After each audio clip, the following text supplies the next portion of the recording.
Top 8 de mes films préférés. En numéro 8, Saka 3. Commence de suite avec un gros blockbuster américain. Désolé, c'était le seul du classement, mais Saka 3, c'est la conclusion d'une trilogie. C'est complètement épique. Alors, c'est réalisé par Brady Rosario. C'est sorti en 2017. C'est une masterclass. Si vous l'avez pas vu, foncez le voir. En numéro 7, 3 jours sans nouvelles. C'est un film de Théo Delcroix. C'est un huis clos, thriller. L'ambiance est insoutenable. Ça se regarde tout seul. Ça dure 1h40. En numéro 6, Nicolas Glenn.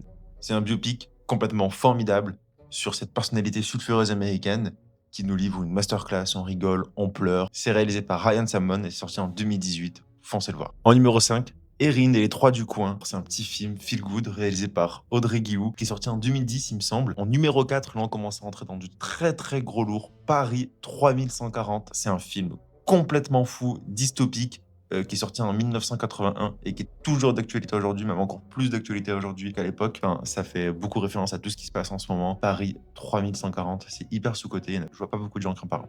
Numéro 3, Return of Doncaster. C'est un film très très social, très engagé politique et très cru par moments. C'est pas du tout conseillé à tout le monde. Surtout si vous êtes une âme sensible. Mais par contre, voilà quoi, ça tape dans tout ce qu'il faut taper. C'est un film qui m'a marqué, je pense, au fer rouge. Numéro 2, Elle n'est pas lui.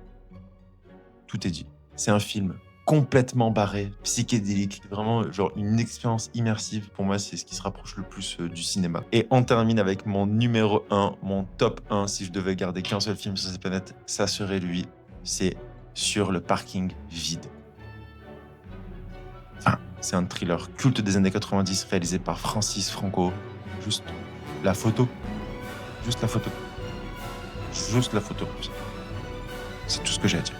Alors après, il y a un seul défaut, c'est Rick and Blackface.